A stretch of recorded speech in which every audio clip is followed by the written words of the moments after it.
माँ, हम मकर संक्रांति क्यों मनाते हैं? बताती हूँ। देख, मकर संक्रांति के दिन ये माना जाता है कि भगवान सूर्य अपने बेटे शनि महाराज से मिलने आते हैं, और ये भी कहा जाता है कि इस दिन से भगवान सूर्य उत्तरायण हो जाते हैं, यानी उत्तर दिशा की तरफ बढ़ते हैं। और वो आपने भीष्म पितामह वाली कहानी भी तो बताई थी ना माँ? हाँ, तुझे याद है? कहते हैं कि महाभारत के युद्ध में जब भीष्म पितामह बाणों की शैया पर पड़े थे तो उन्होंने इसी शुभ दिन पर अपने प्राण त्यागे थे। इतना महत्व है इस दिन का। और तो और लोग आज के दिन से ही खरीदारी और अच्छे काम शुरू करते हैं, जैसे शादी वगैरह। अब चलो, मैंने तुम दोनों के लिए तिल और गुड़ के लड्डू बनाए हैं। हाँ, मुझे पता है, आप हर साल मकर संक्रांति पर तिल गुड़ के लड्डू बनाती हो। वो कितने मजेदार होते हैं ना भैया। हाँ, सही कहा तूने छोटे। चलो फिर आओ, मैं तुम दोनों को प्रसाद देती हूँ। इसी तरह साल बीतते गए और अब गणेश और पवन भी बड़े हो चुके थे।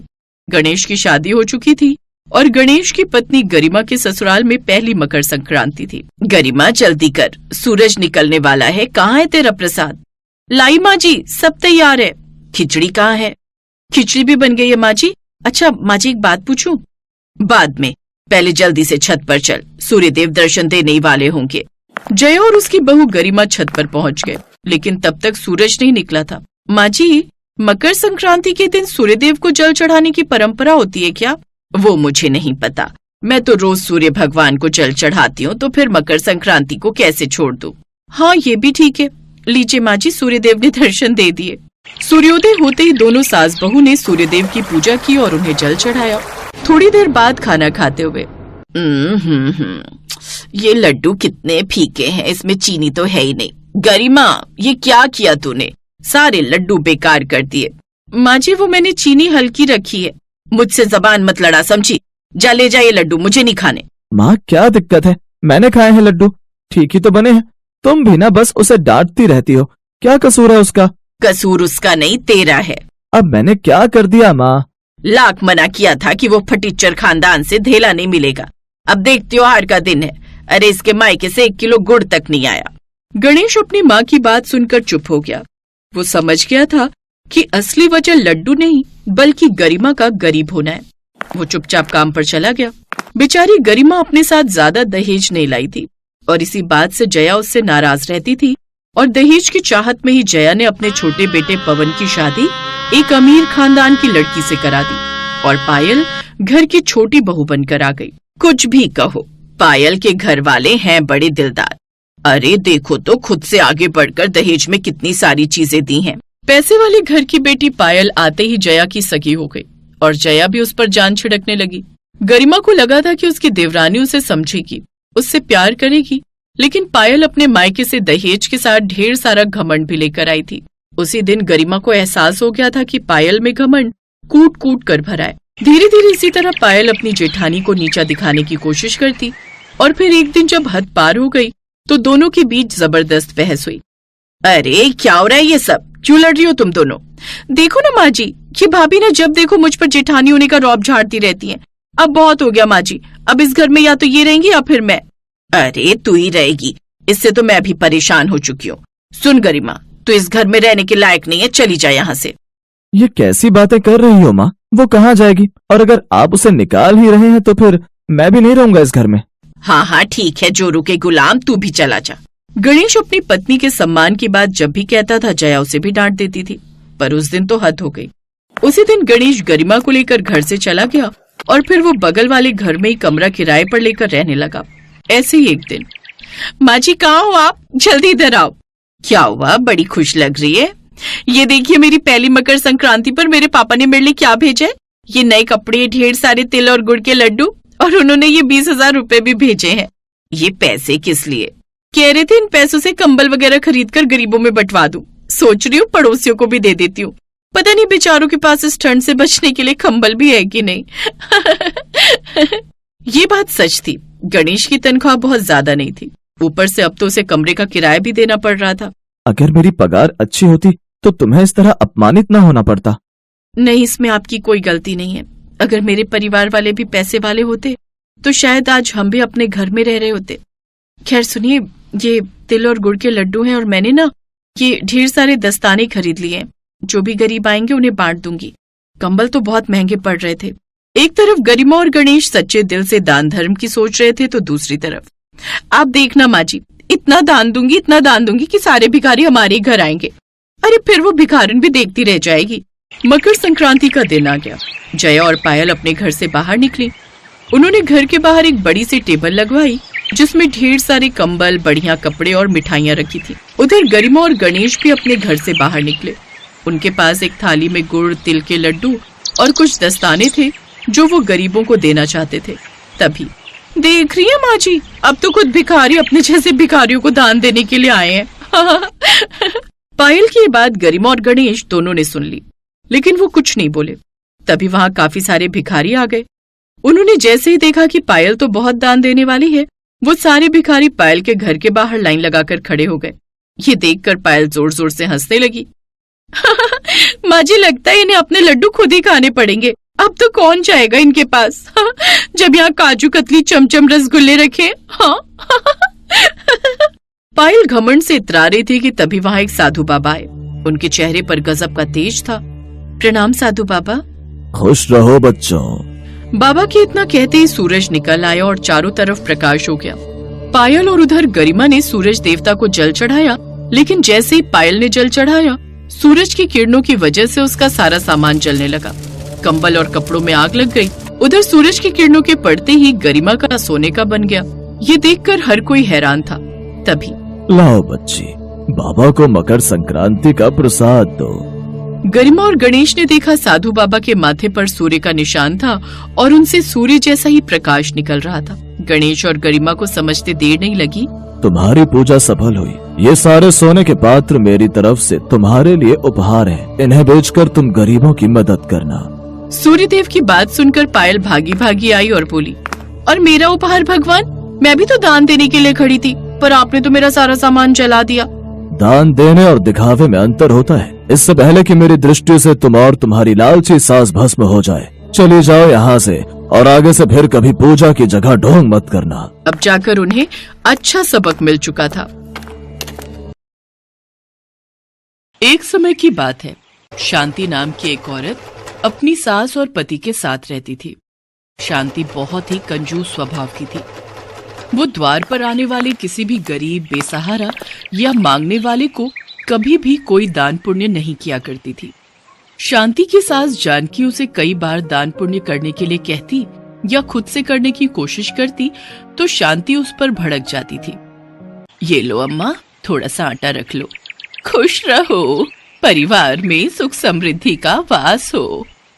अरे अरे अरे, जब तुम्हें ही घर में भरा आटा दान में दे देंगी तो हमारे घर में कौन सी सुख समृद्धि का वास होगा? माँ जी, आपको कितनी बार समझाया है ऐसे राह चलते भिखारियों को घर के आटा, चीनी, चावल और अनाज मत बांटा करो, नहीं तो एक दिन हमारे घर के भंडार खाली हो जाएंगे। बेटी, एक कटोरी आटा देने से भला तुम्हारे घर का क्या भंडार खाली होगा? तुम्हारी सास तो बहुत ही पुण्य का काम कर रही है। हमें नहीं कमाने कोई पुण्य। खबरदार माँ जी, आज के बाद अगर आपने मेरे से बिना पूछे किसी को कुछ भी दिया तो मुझसे बुरा कोई नहीं होगा। ये नहीं है कि आपका बेटा पूरा दिन मेहनत करके कमाता है और आप उसे गरीबों में बांटकर उड़ाती रहो। महीने भर बाद यही मेरे से पूछेंगे कि राशन इतनी जल्दी खत्म कैसे हो गया, फिर मैं इन्हें क्या जवाब दूंगी? आप तो पीछे हट जाओगी। बहू, आज एकादशी का दिन है, इसलिए दान करना बहुत अच्छा होता है। और फिर ज्यादा नहीं, मैंने तो बस थोड़ा सा आटा ही दान में दिया। वही मैं कह रही हूँ आपसे, ये नहीं चलेगा। कोई ये दान पुण्य करने से महल नहीं खड़े हो जाएंगे। शांति की सास कुछ नहीं बोल पाती। वो बुजुर्ग तो अपने बेटा बहू के सहारे अपने जीवन के बचे खुचे दिन काट रही थी, पर शांति इस बात को नहीं समझती थी। शांति को दान पुण्य करने से बहुत नफरत थी, इसलिए वो एक फूटी कौड़ी भी दान में न खुद देती न अपनी सास को देने देती। सुमेर बेटा, कल मकर संक्रांति का पावन पर्व है। इस दिन दान पुण्य करने से व्यक्ति के जीवन के सारे दुख दूर हो जाते हैं और घर परिवार में खुशी और कारोबार में सफलता मिलती है। मैं चाहती हूँ कल तुम बहू के साथ मिलकर कुछ दान पुण्य करो। ठीक है माँ, जैसा तुम कहो। मैं कल मकर संक्रांति पर दान करने के लिए सामान खरीद लाऊंगा। अपनी माँ की बात को सुनकर सुमेर कमरे में आ जाता है और शांति को सारी बात बताता है। अरे अरे अरे, पागल हो गए हो क्या? कि मकर संक्रांति, एकादशी, अमावस्या ये तो रोजाना ही आते रहते हैं। अगर हम इन सब में अपने पैसे को लुटाते रहे तो एक दिन हम सड़क पर आ जाएंगे। मैं तो कहती हूँ मकर संक्रांति के दिन किसी को दान पुण्य करने से अच्छा है तो मेरे लिए एक सोने का हार बनवा दो। कम से कम वो हार काम तो आएगा। और अगर तुमने मेरी बात ना मानकर दान पुण्य किया तो तुम मेरे से फिर कभी बात मत करना। मैं समझूंगी फिर तुम अपनी माँ की बात को मानते हो। अरे तुम नाराज क्यों होती हो? ठीक है, हम कल मकर संक्रांति के दिन कोई दान पुण्य नहीं करेंगे। मैं तुम्हारे लिए सोने का हार बनवा दूंगा। अब तो खुश हो जाओ। सासू माँ, अब मैं आपको बताऊंगी कि सुमेर किसकी सुनते हैं। वो आपकी बिल्कुल नहीं सुनेंगे। कल मकर संक्रांति के दिन कोई दान नहीं होगा। अगले दिन मकर संक्रांति थी। इस दिन लोग अपने सामर्थ्य के अनुसार दान पुण्य करते हैं। जानकी ने देखा सुमेर बाजार से कुछ भी नहीं लाया है। उसने पूछा, सुमेर बेटा, तू आज दान करने के लिए कुछ नहीं लाया? मैंने तो कल ही बोल दिया था कि अन्न, वस्त्र आदि कुछ भी अपनी सामर्थ्य के अनुसार दान करने के लिए ले आना। तू दुकान से ही कोई कपड़ा उठा लाता, तेरे हाथों से वही दान हो जाता। सुमेर इससे पहले कि कुछ बोल पाता तभी शांति आ जाती है। सुनो जी, देखो मैंने ये हार पहन लिया, बताओ तो कैसा लग रहा है? बहुत अच्छा लग रहा है माँ। देखो, मैं आज शांति के लिए सोने का हार खरीद कर लाया हूँ। शांति बहू, तुम्हें तो पता था आज मकर संक्रांति का कितना बड़ा दिन है, पर तुमने दान करने के लिए कोई भी चीज नहीं निकाली। माँ जी, आपको देखकर तो ऐसा लग रहा है मानो आप मेरे सोने के हार से जल गई हो। मैं पैसे बचाने की कोशिश करती हूँ और कंजूसी से घर चलाती हूँ ताकि अपने लिए कुछ जोड़ सकूं। ऊपर से आप मेरे हार की तारीफ करने की जगह फालतू का दान करने के लिए बोल रही हैं। पता नहीं जब देखो घर लुटाने में लगी रहती हैं। शांति अपना हार लेकर अंदर चली जाती है। अगले दिन सुमेर जब दुकान जाने लगता है तो उसके मोबाइल पर फोन बजता है। सेठ जी, मैंने तो आपके कहे अनुसार ही कपड़ा तैयार किया था, फिर आप माल लेना क्यों नहीं चाहते? मैंने आपको सही दाम लगाए थे। पर सुनिए तो सेठ जी। नहीं सुमेर, मुझे कपड़ा पसंद नहीं आया। मेरी किसी और दुकानदार से बात हो गई है। अब मैं तुम्हारी जगह उसी से माल खरीद रहा हूँ। मुझे माफ करना है। अब क्या होगा? सेठ जी तो बहुत बड़े ग्राहक थे। लाखों का माल मैं उन्हें आसानी से बेच देता था। बड़ी मुश्किल हो जाएगी। इसी तरह सुमेर के कई बड़े ग्राहक छूटते जा रहे थे और उसका कपड़े का काम बिल्कुल ठप हो चुका था। सुमेर को कर्जा चुकाने के लिए शांति के जेवर भी बेचने पड़े। सुमेर बहुत परेशान रहने लगा था। वो कर्ज में डूबा हुआ था। उसके पास घर बेचने के सिवा कोई और चारा नहीं था। क्या करूं? मैं बहुत परेशान हो चुका हूं। कुछ भी समझ नहीं आ रहा। मेरे पास कोई काम धंधा नहीं रहा। न जाने किसकी नजर लग गई। सब कुछ तो ठीक चल रहा था, पर अचानक ये सब क्या हो गया? सुमेर बेटा, हर व्यक्ति को अपनी कमाई का कुछ हिस्सा दान पुण्य में अवश्य देना चाहिए। साल में कुछ ऐसे दिन आते हैं जिस दिन दान पुण्य करने से व्यक्ति के जीवन में सुख समृद्धि आती है, पर शांति ने मेरी एक नहीं सुनी। घर की बहू बेटियां घर की लक्ष्मी होती हैं। शांति घर की लक्ष्मी है, पर उसने सदैव दान पुण्य न खुद से किया, न मुझे करने दिया और न ही तुम्हारे हाथों से ही करने दिया। मकर संक्रांति के दिन दान पुण्य करना बहुत फलदायी होता है, पर पिछले महीने ही मकर संक्रांति के दिन मेरे कहने पर तुमने कुछ भी दान नहीं किया। कहीं न कहीं ये गलत है बेटा। तुमने मेरी बिल्कुल नहीं सुनी। माँ, मुझे माफ कर दो। मैंने सचमुच बहुत बड़ी गलती कर दी। माँ जी, मुझे माफ कर दीजिए। आज मेरी कंजूसी की आदत के कारण ही हमारे घर में परेशानियां आई हैं, पर कोई तो उपाय होगा जिससे सब कुछ फिर से ठीक हो सके। बहू, अपने कष्टों से छुटकारा पाने के लिए केवल एक उपाय जो सबसे सरल है, वो है गरीबों में सामर्थ्य अनुसार दान पुण्य करना, भूखों को भोजन कराना, पशु पक्षियों को अनाज और चारा डालना, प्यासे को पानी पिलाना और सभी जरूरतमंद लोगों की सेवा करना। अगर मनुष्य ये सब सेवा कर्म करे तो उसके जीवन के सारे कष्ट दूर हो जाते हैं और भगवान की कृपा से घर में सुख समृद्धि का वास होता है। माँ जी, मैं वादा करती हूँ, अब मैं और सुमेर आपके साथ मिलकर गरीबों में दान पुण्य करेंगे, व्रत पूजन करूंगी और सदैव अच्छे कर्म करूंगी, कभी भी कंजूसी नहीं करूंगी। शांति अपने सामर्थ्य के अनुसार अपनी सास के कहने पर दान पुण्य करना आरंभ करती है। धीरे धीरे सुमेर का काम फिर से ठीक होने लगता है। उसे कपड़े का ऑर्डर मिलने लगता है।